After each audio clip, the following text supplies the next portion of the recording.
Hi everyone, this is Stephanie Roth from Temple University Health Sciences Library. Can everyone hear me well? I'm a little soft-spoken, but I'll try to be as loud as possible. I am going to ask you to speak up just a little bit, Stephanie. You're a little faint yet. Can you hear me better now? I believe so, but thank you. We'll do as best we can, but thank you. Okay, great. My background is in systematic reviews, and I'm excited to share this talk today with you about systematic review tools to support researchers. My position at the library is heavily focused on systematic reviews with some liaison responsibilities as well. It quickly became evident that systematic reviews were an area that needs to be supported by more than one person. Then this is how that came about, of starting to create a team-based systematic review service model at our library to get more librarians involved in supporting systematic reviews. We have a full search service for the systematic review service where the librarian does the full search, and there's other deliverables that come with that. And then we also have what was new with this model was creating the educational service that other librarians could be involved in at many different levels of the systematic review. One of the components is having learning outcomes for researchers. And these are learning outcomes that we have created, but they can be used by others at other libraries because they're general researcher learning outcomes of the skill areas they should have when doing a systematic review. And as part of our service, we have added training in systematic review tools. We were already providing training in reference citation managers. The library supports RefWorks, and we also had training in EndNote and Mendeley, but there wasn't a lot of specialized training for tools specifically designed for systematic reviews. I saw this as a growing need for researchers and felt that librarians could be supportive of helping to educate researchers in the available options while encouraging things such as transparency and reproducibility of outputting higher quality reviews. So we always focus on creating a high quality review. We also work with researchers about changing the name of their review. So a lot of researchers were coming to us saying they were doing a systematic review, but as part of this model, we did a lot of training with librarians to recognize the difference in review types. So anyone that is requesting a systematic review from our service is, we want to make sure they're actually doing a systematic review, and we ask them a lot of questions related to the methodology. And sometimes having a conversation about tools is one good way to see if they truly are doing a systematic review, because they might say, well, I don't need a tool to do something for screening, or I'm only doing a review with one person. So these are indicators that they may not be doing a full systematic review. A summary of this model can also be found in the Journal of the Medical Library Association, and I also have taught a course, a CE course called Easy Steps to Building a Team-Based Systematic Review Service. I taught that for the MLA Philadelphia chapter that teaches this model to other librarians outside of our library, and I plan to teach this again for another chapter. Since we have a variety of backgrounds attending, I will start with a brief definition of systematic reviews. Sometimes it's hard for me to explain what a systematic review is because I want to start explaining all of the different steps that are involved, and I sometimes scare people away. So I feel like sometimes my colleagues are actually better at explaining the definition of what a systematic review is, but I'll try my best today. A systematic review collects and combines while also critically appraising a large body of literature, but it always starts with a very focused question, and it uses predefined selection criteria. Normally, this is done in the form of creating a protocol before the study begins, and also there are formal steps that must take place in order to minimize bias, and the steps cannot be omitted or skipped, and they must be followed in that order. And that is to increase the validity and the trustworthiness of the results. The methods used should be transparent and reproducible. Often you will hear a systematic review compared to a puzzle. a puzzle sounds like a very simple. It's not a complex thing to do. And just like a systematic review, it's attractive to researchers. At first, it's not looked at something that is complex. It's just looked at as a study of other studies. And a lot of researchers say they choose a systematic review because they don't need a lab or participants. And analyzing a wide pool of studies and combining them to find the evidence is a relatively simple concept. But systematic reviews do sit at the top of the level of evidence pyramid, so they distinguish itself as the highest quality study design, and that's with the rigorous steps that are involved. So many don't understand how rigorous and how lengthy some of those steps do take.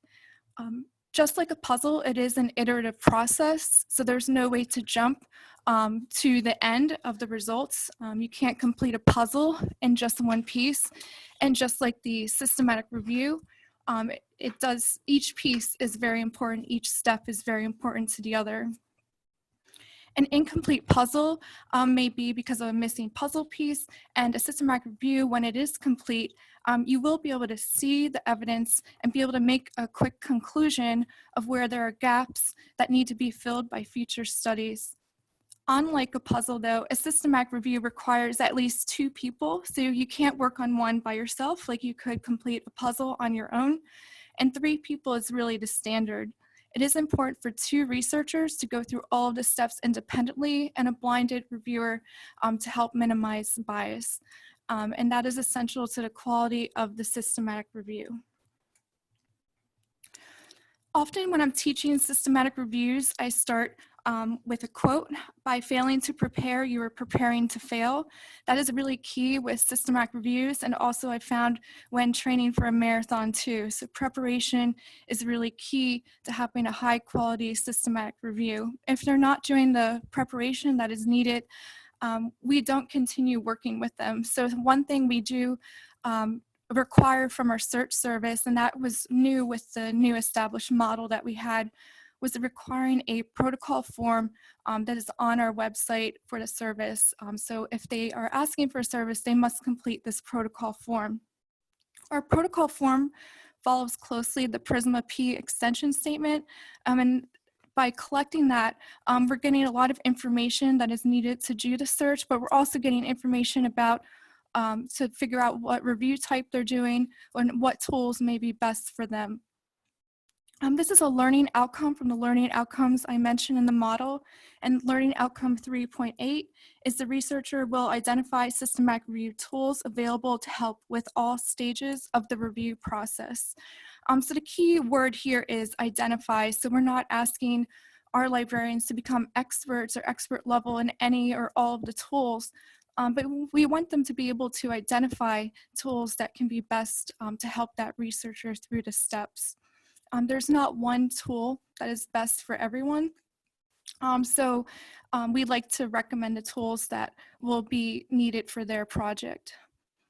One barrier to asking librarians to provide this as an educational service is it's very difficult to keep up with the different tools.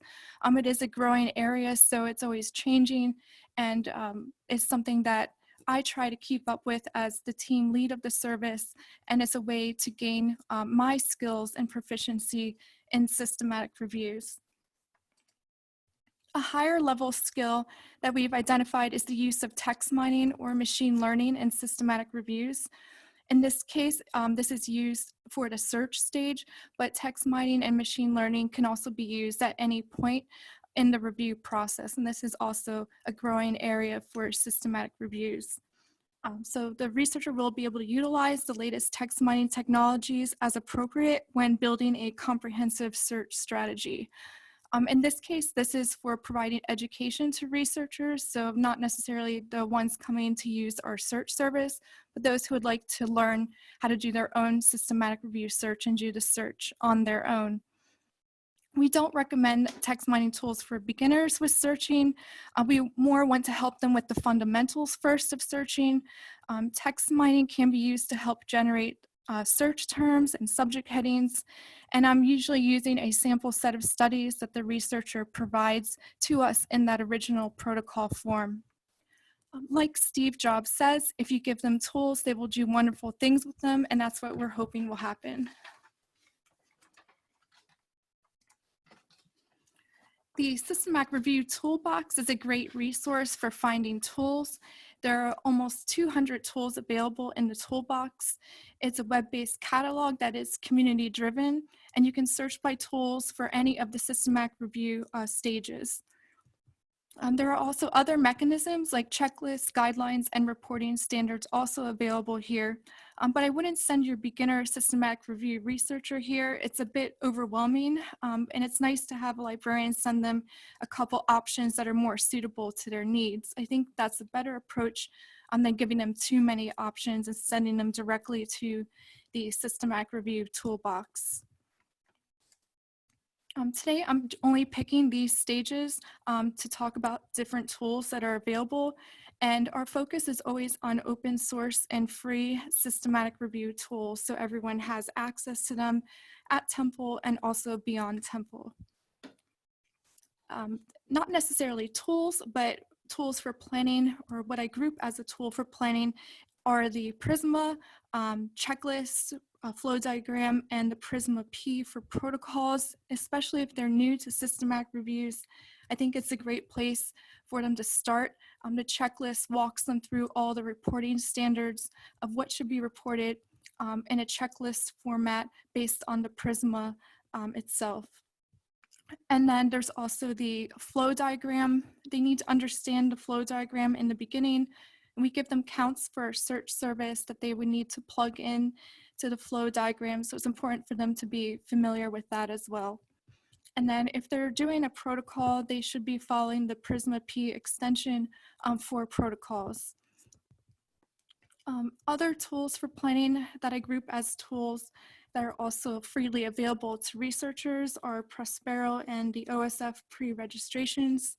These are options if they would like to publish a protocol for their systematic review. Our service has everyone doing our search service has everyone doing a protocol as part of the search service, but we don't require anyone to go that extra step and actually publish one.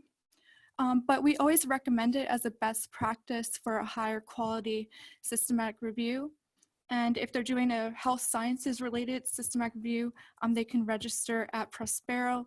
And an alternative to that, if they're doing a non-health sciences systematic review, they can go to OSF pre-registrations. This is where they would go in Prospero to either search for an existing protocol or to register their protocol. Right now, there is a little bit of a lag time because of a higher than normal volume of protocol registrations. So their protocol would have to be approved, so that there might be a gap in that approval. But once it's approved, they'll get a registration number, and it'll be dated on the date they actually submitted the protocol. And it's also a searchable database or registry of other protocols. So it's a good way for them to check to make sure someone isn't already working on their topic in order to avoid duplication. And then OSF pre-registrations is not specific to systematic reviews, but it can be used as a place to register a protocol for systematic review. They can sign in with an ORCID ID or an institutional OSF account. At Temple, we do have an affiliated institutional account with the OSF, and any institution can become affiliated with them. You can search for projects, and it's a good way maybe to find collaborators on projects in the OSF or at the institution. And you also get a timestamp registration and a link that you can share in your manuscript as well to link back to your protocol. There is an embargo period if they wish to choose one in OSF pre-registrations if you don't want the protocol to go public immediately, you can choose a date in the future for that to go public. Once you create a registration, it can't be removed or edited. And tools available for searching are the Yale Mesh Analyzer and PubMed PubReminder. This isn't an extensive list of tools. We provide more tools available on our systematic review library guide, but these are two great places to start, but only for the experienced searcher who is familiar with the basics of searching first, and they're already familiar with structuring their search, using Boolean operators properly, and understanding the different variations between searching the different databases and the language in those databases. Both of these tools are designed for PubMed. A tool that is not listed here but is also open source and free for general text analysis is Voyant. And this is a tool that I have used as well for databases beyond PubMed or just general text analysis. The way we use text analysis for systematic reviews is to generate terms and keywords or subject headings to help develop the search. As part of our protocol form, we do ask for 3 to 5 test articles or gold standard articles, and the sample set is really key and important for us to understand the subject matter better. I'm always the first to admit that I'm not an expert in their topics or any of the topics that we search. So I always rely very heavily on the researcher as the content expert. And we ask them to give us the best possible sample set. And we could run that sample set in the Yale Mesh Analyzer. You can run up to 20 PMID or PubMed identifier numbers. But for us, that's too many. We never ask for 20. It seems to confuse things to have too many. So we really want that concise set to run here. And it generates a side-by-side report of the mesh headings. So it's really easy to compare the different mesh headings in each of those studies. And also this report is very helpful in having a conversation with the researcher, the research team about their systematic review and why certain terms may or may not be good to use in the search. And sometimes we find flaws in their sample set at the very beginning, and any flaws in the sample set we would want to identify early on, since we're using that to help generate the search terms. And when we have those conversations, sometimes we find that the protocol or the articles were submitted by mainly one individual on the team, and there wasn't a lot of discussion between the other researchers. So when we present, some possible flaws, it opens up that conversation to help make decisions that need to be made before the study actually begins. So it's kind of a weird way to use the tools, but it's something that I have found sparks that type of conversation. It really helps to improve the search. I also really like PubMed PubReminer. It provides a little more details than the Yale Mesh Analyzer. You can run any search, any keyword or mesh heading search, but I like to use it in the same way I use the Mesh Analyzer, and I just run a PMID search. And then that gives me the same information with the mesh headings, but it also generates some more information like the term frequencies for keywords. This is actually not a good example because I have 4 COVID-19 articles here, and since they're so new, they're not going to be indexed yet, so there's no mesh terms that have come up here, but it is still helpful. It wouldn't be helpful if I used the Yale Mesh Analyzer, but it's helpful here in the PubMed PubReminer for the keywords.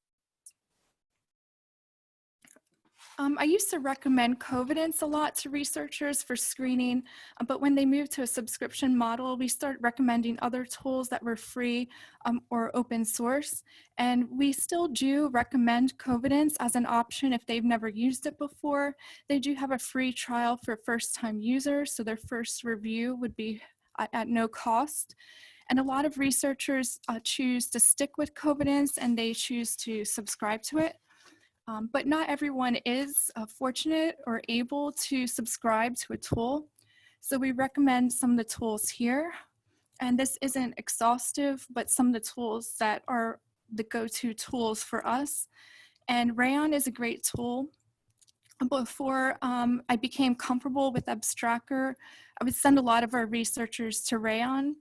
And another tool that I came across recently is SysRev, and it's great for crowdsourcing. And also it has machine learning and it's fully open access to support transparency.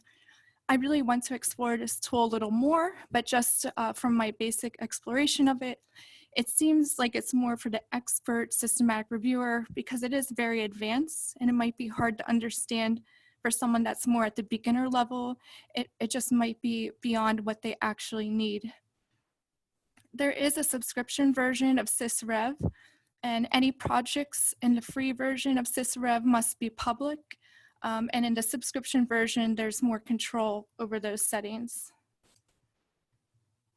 Rayon allows for screening online or using their mobile app. It's one of the fastest growing systematic review tools.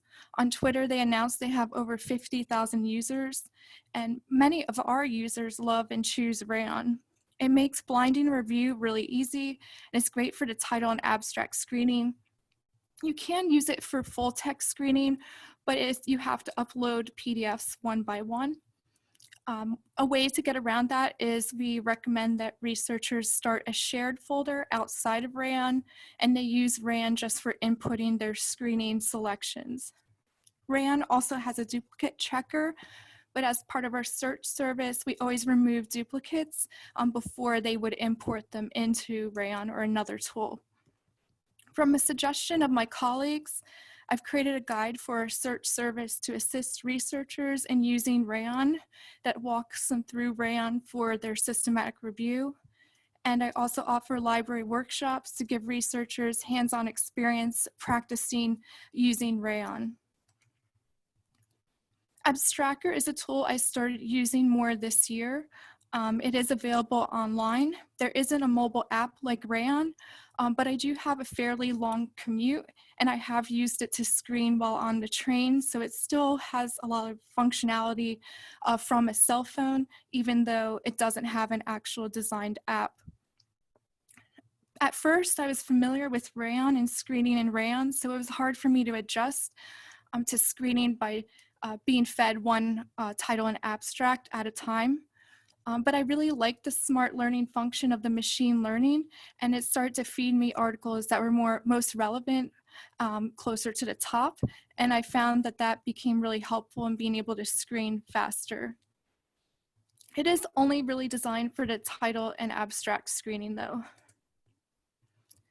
There are many tools for data abstraction, and it does vary greatly.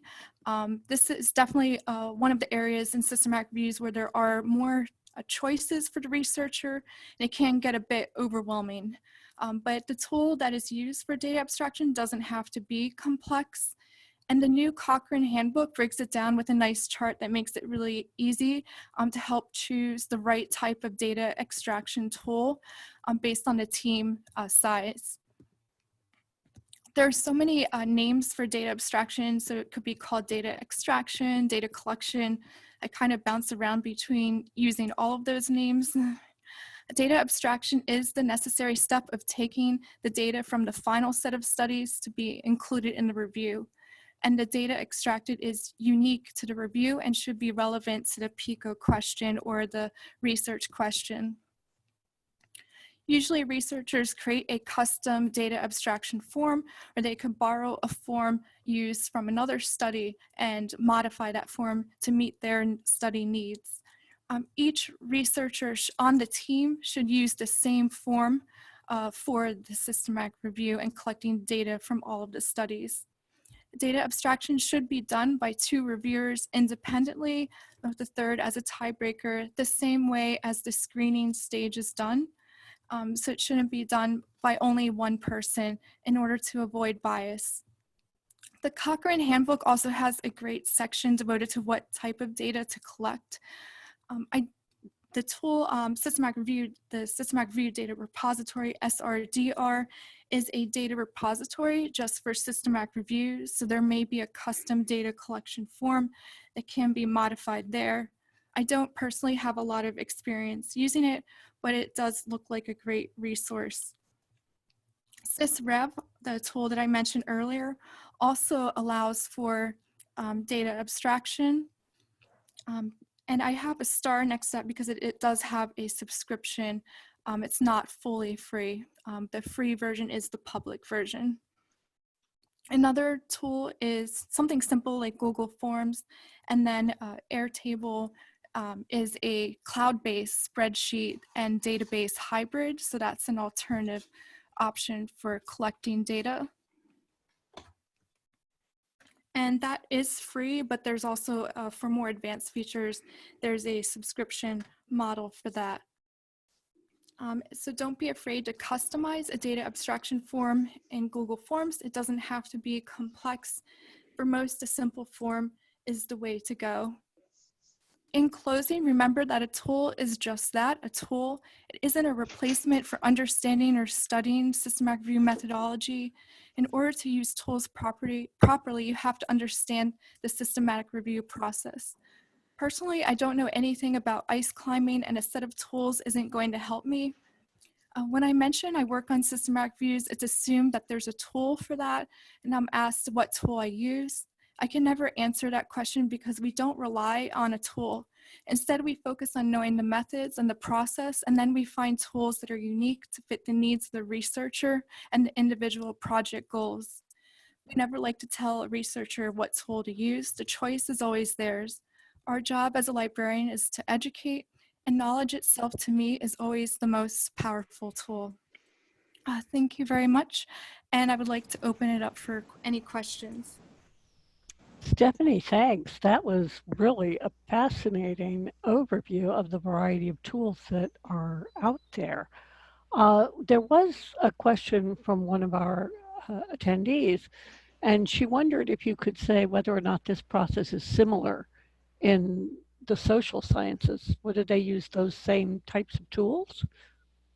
Do you Yes, know? these tools are universal, so we're very focused on the health sciences, but we're starting to offer training to those in public health and music therapy and education. So these are tools that are very universal across the many different disciplines. And a couple of other questions are beginning to come in. One question was, my friend runs a biomed lab. He complains that some younger colleagues make sloppy citation choices. He asks whether there are tools to analyze a written manuscript and suggest good prior studies that might be cited. Um, I think I would have to get back to you on that question. I'm not sure if I understand the question actually.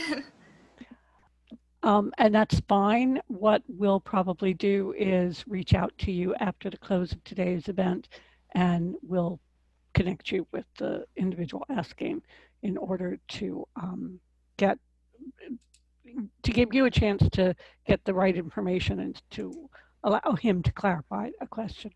Okay, great. Another question came in: how much machine learning are there involved with the tools that you're mentioning in your slides? The ones that utilize machine learning are Abstracker is heavily based on machine learning, and the SysRev is heavily based in machine learning as well. We're starting to see more tools that have that machine learning function, um, where it's helping enable faster systematic reviews. And just one very final question. You had referenced tools for searching, and specifically the Yale Mesh tool and the PubMed Pub Reminder. And you said that you don't recommend those except to those who have advanced search skills. Can you tell me what, in your experience, how robust are the search skills of the researchers who come to you? Are they fairly well trained already? Do you need to do a lot of the training for them? The thing that really happens with training researchers and how to search is we're finding they don't have that training background, and they don't always realize it right away, until we start showing them a couple sample search strategies, and then they'll admit to us that they never searched in that way before. This is all new to them, and that they would love training in how to do this. So sometimes that's where that training comes in. And the thing with systematic reviews is you kind of have to relearn everything you heard about searching before and kind of redo how you search in general because it's totally different than any way that you're used to searching. Right. It's interesting, isn't it, the development of search skills over the past 30 years. People think that if they've used PubMed or if they've searched on the web that somehow or other they've got a handle on it. And it's a very different type of skill set when you start using some of the tools that are currently available. So, Stephanie, thank you so much. I understand you're not going to be able to join us for the roundtable, but again, I'll get back to you with the question that our colleague asked. And actually, someone just submitted one very quickly for you. Which SR model works best for large research libraries, the centralized model or the decentralized model? Can you answer that one? I never say that there is a one size fits all model for any library. I found that this model that I've created for our library can universally be adapted. So that's one of the reasons why I published it as an open access model and was fully transparent about our workflow and processes. And I submitted that all in the OSF.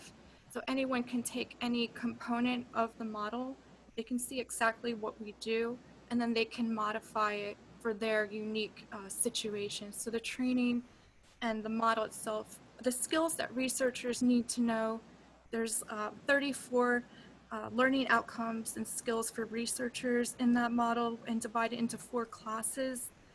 That's something that's universal and doesn't change. And I've identified those from my own experience. I came from a K to 12 background and then just jumped into systematic reviews as a researcher, and that was a big jump. So I didn't have any training in health sciences or uh, systematic reviews, and it was at a time before the IOM standard came about. So a lot of the skills and the knowledge of that came from my own experience and what I needed to know, what I needed to figure out before I could do a systematic review. All right. Thank you for your time today, Stephanie. Yes, thank you, Jill.